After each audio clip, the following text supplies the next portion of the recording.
Hi అండి. ఈరోజు video వచ్చేసి నార్త్ ఇండియన్ డిష్ స్టఫ్డ్ మిర్చి చేసి చూపిస్తున్నాను. ఇలా కమ్మటి పప్పులోకి స్టఫ్డ్ మిర్చి కాంబినేషన్ తీసుకోండి. చాలా చాలా బాగుంటుంది. ఒక్క మిర్చి కొరుక్కొని తినండి, మళ్ళీ మళ్ళీ కావాలని అడుగుతారు, అంత రుచిగా ఉంటుంది. ఈ స్టఫ్డ్ మిర్చి రసంలోకైనా సాంబార్లోకైనా చాలా బాగుంటుందండి. ఒక్కసారైనా ట్రై చేయండి, అందరికీ నచ్చుతుంది. ఈ పప్పు స్టఫ్డ్ మిర్చి ఎలా చేయాలో ఒకసారి చూద్దాం రండి. ఇప్పుడు ముందుగా పప్పు రెడీ చేసుకోవడానికి నేనైతే పెసరపప్పుతో చేసుకుంటున్నానండి. ఈ పెసరపప్పుతో చేసుకున్న పప్పు అయితే చాలా కమ్మగా ఉంటుంది, సింపుల్గా కూడా ఉంటుంది. ముందుగా ఒక గ్లాస్ పెసరపప్పు తీసుకొని శుభ్రంగా వాష్ చేసుకున్నాక ఒక 5 నిమిషాల పాటు నానబెట్టుకోండి. అదే గ్లాస్తో 2.5 గ్లాసులు వాటర్ వేసుకోవాలి. వాటర్ వేసుకున్నాక ఇప్పుడు స్టవ్ ఆన్ చేసుకొని ఈ పప్పు మెత్తగా ఉడికే వరకు కుక్ చేసుకోండి. చూడండి, పెసరపప్పు అయితే ఒక 80% కుక్ అయిపోయింది కదా. ఈ టైంలో ఉల్లిపాయ, పచ్చిమిర్చి, కరివేపాకు వేసుకోవాలి. 3 పచ్చిమిరపకాయలు ఇలా ముక్కల కింద కట్ చేసుకోండి. 1 చిన్న ఉల్లిపాయ, కొంచెం కరివేపాకు వేసుకొని ఒకసారి కలుపుకోవాలి. ఇప్పుడు ఇందులోనే పావు టీ స్పూన్ పసుపు, మీ టేస్ట్కి తగ్గ ఉప్పు వేసుకోండి. ఇందులో టమాటా, చింతపండు లాంటివి ఏం వేయకూడదండి. ఇలానే సింపుల్గా చేసుకోండి. పెసరపప్పుతోటి కమ్మగా ఉంటుంది, రుచిగా ఉంటుంది. వేసవిలో ఇలా పెసరపప్పుతో చేసుకుంటే ఒంటికి కూడా చలవ చేస్తుందండి, చాలా మంచిది. ఇవన్నీ వేసుకున్నాక ఇంకొక 5 నిమిషాలు కుక్ చేసుకోవాలి. చూడండి, పప్పు అయితే ఈ విధంగా మెత్తగా ఉడికించుకోవాలి. ఇలా పప్పు రెడీ చేసుకున్నాక ఇప్పుడు ఈ పప్పులోకి తాలింపు వేసుకోండి. ఒక పక్క ఇలా కడాయి పెట్టుకొని ఆయిల్ వేసుకోవాలి. ఇందులో ఆవాలు, జీలకర్ర, ఎండుమిరపకాయలు, అంతేనండి. తాలింపు అయితే ఇలా సింపుల్గానే వేసుకోండి, సరిపోద్ది. కరివేపాకు అయితే నేను తాలింపులో వేయట్లేదు, ఆల్రెడీ పప్పులో కుక్ చేసుకున్నప్పుడు వేసుకున్నాను కదా, ఇంక ఇప్పుడు వేసుకునే అవసరం లేదు. ఇలా తాలింపు ఫ్రై చేసుకున్నాక పప్పులో వేసుకొని కలుపుకోవాలి. ఇప్పుడు ఈ పప్పుని పక్కన పెట్టుకోండి. ఇప్పుడు స్టఫ్డ్ మిర్చి ఎలా చేయాలో ఒకసారి చూద్దాం రండి. స్టఫ్డ్ మిర్చి చేసుకోవడానికి ముందుగా లోపల స్టఫింగ్ రెడీ చేసుకోవాలండి. ఇప్పుడు స్టవ్ ఆన్ చేసి ఇలా కడాయి పెట్టుకొని 3 స్పూన్లు శనగపిండి వేసుకోండి.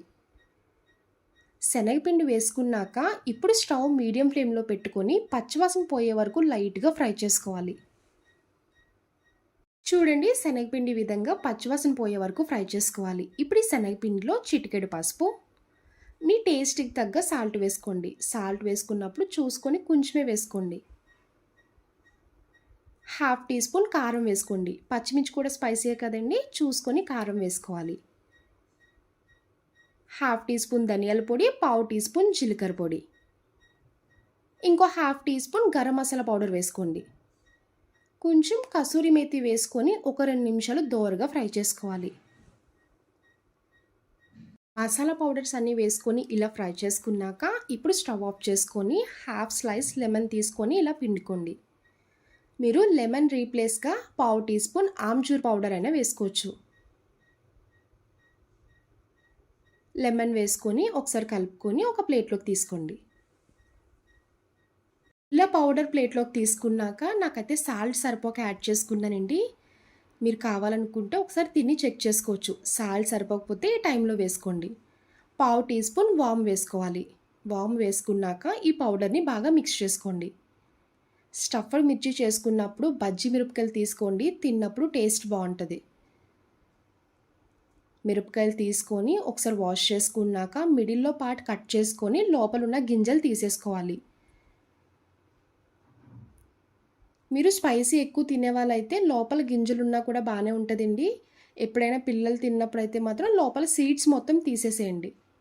చూసారు కదా, ఈ పౌడర్ కొంచెం కొంచెం తీసుకుంటూ స్టఫింగ్ కింద పెట్టుకోవాలి.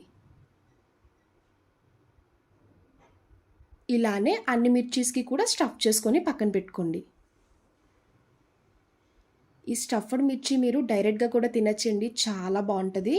ఇప్పుడు వరకు ఎవరైనా టేస్ట్ చేయలేని వాళ్ళు ఉంటే కంపల్సరీ టేస్ట్ చేయండి, నిజంగా నచ్చుతుంది. చూసారు కదా, ఈ విధంగా స్టఫ్ చేసుకోవాలి. ఇప్పుడు మిర్చి ఫ్రై చేసుకోవడానికి స్టవ్ ఆన్ చేసి మళ్ళీ అదే కడాయి పెట్టుకున్నాక ఆయిల్ వేసుకోండి. ఆయిల్ హీట్ అయ్యాక ఆవాలు, జీలకర్ర ఇలా లైట్గా వేసుకోవాలి. ఇప్పుడు ఇందులో స్టఫ్ చేసుకున్న మిర్చీస్ అన్నీ పెట్టుకోండి.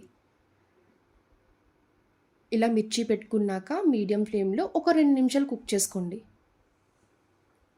చూడండి, మిర్చి ఇలా ఫ్రై చేసుకున్నాం కదా. ఇప్పుడు ఇందులో 2-3 స్పూన్లు వాటర్ స్ప్రింకిల్ చేసుకోవాలి. ఇలా వాటర్ వేయడం వల్ల మిర్చి బాగా కుక్ అవుతుందండి. బజ్జీ మిర్చి కదా తొందరగానే కుక్ అయిపోద్ది. ఇప్పుడు మళ్ళీ మూత పెట్టుకొని ఇంకొక 1 మినిట్ కుక్ చేసుకోండి. చూడండి స్టఫ్డ్ మిర్చి అయితే కంప్లీట్‌గా రెడీ అయిపోయింది.